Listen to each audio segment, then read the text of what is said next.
Hey y'all, so today is Friday, May the 1st, and today I want to talk to you about rituals because I think rituals are important apart from spells you cast from time to time depending on your need, such as drawing money to you, drawing a new lover, getting your lover back, um, trying to confer protection on yourself, blessing yourself, whatever. I want to talk to you about rituals other than these things that come up as need because I feel like there are certain rituals that you can do on a daily, weekly, or monthly, or even yearly basis within our culture. And by our culture, I mean hoodoo culture and also Southern culture that really connect us to our spirituality and help us connect to our ancestors and our own spirituality and evolving spirituality. Rituals which are performed uh, again and again over time amass power and meaning. So the more you perform a ritual, the more powerful it becomes.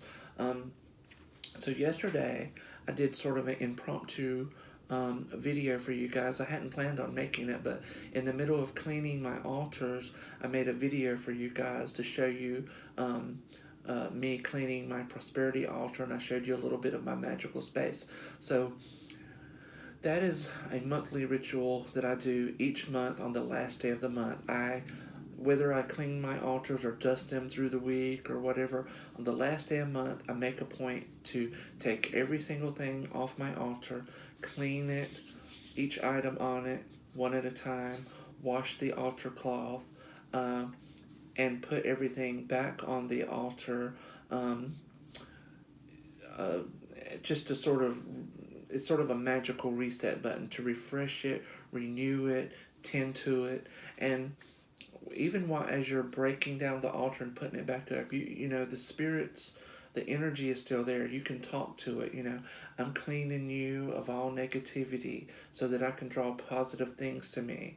Um, that's just something that you can do each month. And then what I follow up that with is on the first day of every month, what I do is, oh, let me go back, I'm sorry.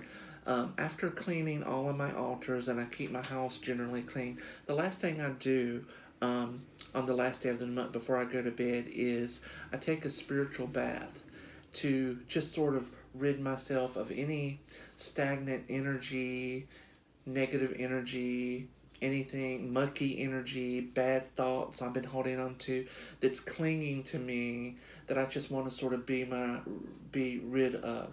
And that way I can get rid of all the negative so that I can draw in the positive and reap the rewards of my hard work. So what I do the next day is on the first day of the month, what I do is I get me an orange candle and I dress it with road opener oil and some incense.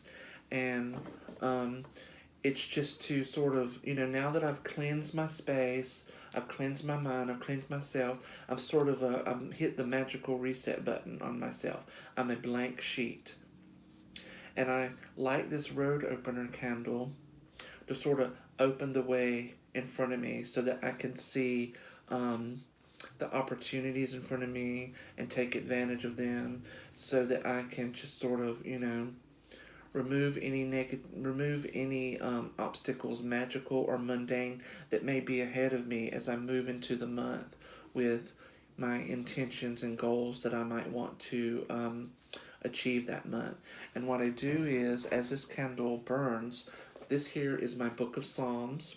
I do have my Bible that I've had since 1991. It was presented to me when I graduated from high school. It was presented to me by the church, and it has my name what's the word? Engraved on it or whatever.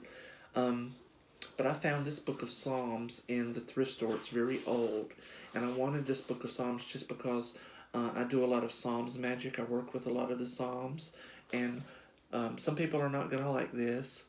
Some people may consider it defacing the Bible, but one thing I did, if you can see here, is I printed out all the Psalms and I taped it to the inside cover. Now, That's not all of them because there's like 150 Psalms. It took me 4 pages, but I taped all the Psalms in my book of Psalms and what each one of them are good for quick reference. And so, another thing I do, I might as well tell you when I got this open. Just like my Bible, sometimes I put spells in here. For example, I just saw one. Bear with me. If I wasn't looking, oh, here we go.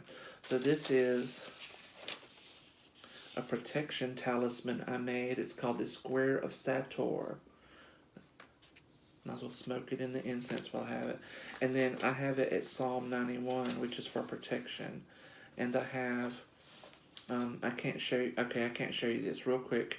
It's a photo of someone in my life, and I have his name on the back of it, and I have it at Psalm 66 because Psalm 66 is good for making wishes come true, and so I want my wish for him to come true. But anyway, as this road opener candle's burning, I take out my book of Psalms, and even if you know all the Psalms and you have them memorized, I think it's important a lot of times to actually, it's more powerful for me to have the book in my hand because the book itself has power, and to read the Psalm directly from the book. And I'm going to be reading Psalm 23 to you today. And so, wherever you are, if you're watching this video, I want to encourage you right now to just stop what you're doing, close your eyes, listen to the words of the Psalm, let them envelop you, enlighten you, and empower you, and just sort of focus on removing any obstacles in your life so that you can have something better, okay? Psalm 23, David's confidence in God's grace, a psalm of David. The Lord is my shepherd, I shall not want. He maketh me to lie down in green pastures. He leadeth me beside the still waters. He restoreth my soul. He leadeth me in the paths of righteousness for his name's sake. Yea, though I walk through the valley of the shadow of death, I will fear no evil, for thou art with me. Thy rod and thy staff, they comfort me. Thou preparest a table before me in the presence of my enemies. Thou anointest my head with oil. My cup runneth over. Surely goodness and mercy shall follow me all the days of my life, and I will dwell in the house of the Lord forever and ever. Amen. So that is part of my monthly ritual at the end of the month and on the first of the month, which I do every month. So I hope you enjoyed this video. I hope all the roads before you are open and free. And I'd like to hear your own comments about some of your daily, weekly, and monthly rituals you perform on a regular basis in order to connect with your spirituality and your ancestors. And as always, have a great day and a great weekend, and I'll see you next time. Goodbye.